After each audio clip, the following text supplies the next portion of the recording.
कहते हैं कुछ सड़कें कहीं नहीं जाती, वो मंजिल नहीं होती, वो बस इंतजार करती हैं उन आत्माओं का जिनके सीने में दफन राज इतने भारी होते हैं कि उन्हें घर का रास्ता कभी नहीं मिलता। आज की कहानी एक ऐसी ही काली भूताहा सड़क की है। रात के 2 बजे थे। 4 दोस्त निशांत, अतुल, प्रीति और समीर एक दोस्त की शादी से लौट रहे थे। जश्न का खुमार उतर रहा था और घर पहुंचने की जल्दी थी। बस इसी जल्दी में उन्होंने एक शॉर्टकट लेने का फैसला कर लिया। एक ऐसा फैसला जो उनकी जिंदगी की सबसे बड़ी और आखिरी गलती बनने वाला था। ये कोई आम सड़क नहीं थी। ऐसा लगता था जैसे काले डामर से बनी ये सड़क रोशनी को पी जाती थी, उसे अपने अंदर ही कहीं दफन कर लेती थी। और सड़क के दोनों तरफ जो पेड़ थे, वो पेड़ नहीं लग रहे थे, वो अंधेरे में उठे हुए कंकाल के हाथ लग रहे थे, जैसे कब्र से निकलकर उन्हें अपनी तरफ खींचना चाहते हों। ये रास्ता अतुल ने एक ऑनलाइन मैप पर ढूंढा था। एक गुमनाम वीरान सड़क जो उन्हें सीधा हाईवे तक पहुंचाने का वादा कर रही थी, या शायद किसी और ही जगह। और तभी कार के उस गहरे सन्नाटे को एक बेजान मशीनी आवाज ने चीर दिया। जीपीएस ने ऐलान किया कि वो अपनी मंजिल पर पहुंच चुके हैं। लेकिन इस ऐलान के बाद एक ऐसी खौफनाक खामोशी छाई जिसने सबका गला घोंट दिया। निशांत ने गाड़ी रोकी। उन्होंने बाहर देखा। सामने कोई घर नहीं था, सिर्फ पेड़ों का एक अंतहीन काला समुंदर था। और उस अंधेरे ने धीरे धीरे उनके अंदर बैठे डर को निगलना शुरू कर दिया था। बाहर कोई रोशनी नहीं थी, फोन में एक भी सिग्नल का डंडा नहीं। ऐसा लगा मानो दुनिया ही खत्म हो गई हो और वो इस जहन्नुम में अकेले बचे हैं। या शायद उन्हें ऐसा सिर्फ लग रहा था। निशांत ने सोचा, शायद ये कोई मामूली तकनीकी खराबी है। बस यही सोचकर उसने गाड़ी वापस आगे बढ़ा दी, इस उम्मीद में कि ये अंधेरा जल्द ही छंट जाएगा। पर कुछ भी नहीं बदला। वही घुमावदार सड़क, वही कंकाल जैसे पेड़, हर मोड़ पहले जैसा, हर पेड़ हूबहू वैसा ही। ये नज़ारा अब उनकी आंखों में चुभने लगा था, किसी जाल की तरह जो कसता ही जा रहा था। गाड़ी के अंदर का वो दम घोटू सन्नाटा अचानक अतुल की एक खौफ से भरी चीख से टूट गया।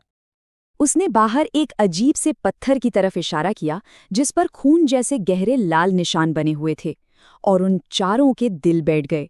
वो सब उस पत्थर को पहचानते थे। ठीक 10 मिनट पहले वो उसी पत्थर के पास से गुजरे थे। वो आगे नहीं बढ़ रहे थे, वो एक ही घेरे में बार बार घूम रहे थे।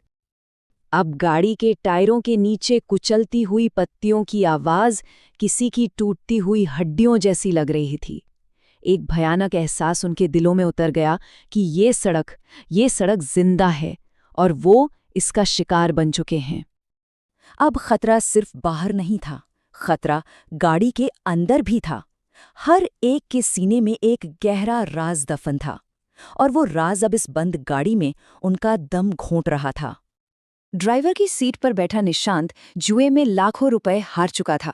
उसने अपने ही दोस्त अतुल से उधार लिए पैसे भी डुबा दिए थे, और इस पूरे सफर में वो बस एक और झूठ सोच रहा था, पैसे लौटाने का एक झूठा बहाना। बगल में बैठा अतुल चुपचाप प्रीति से प्यार करता था, वही प्रीति जो उसके दोस्त निशांत के साथ थी। उसका ये राज एक खामोश धोखा था, एक जहर जिसे वो हर पल पी रहा था। और प्रीति, वो अपने अतीत के एक भयानक सच से भाग रही थी। एक ऐसा राज जिसकी वजह से हुए एक कार एक्सीडेंट में उसकी अपनी बहन की जान चली गई थी। वो अपराध बोध उसे आज तक जिंदा जला रहा था। और पीछे की सीट पर खामोशी से बैठा समीर, वो सबसे गहरा, सबसे स्याह राज छिपाया था। वो अंदर ही अंदर मर रहा था, आत्महत्या के ख्यालों से लड़ रहा था।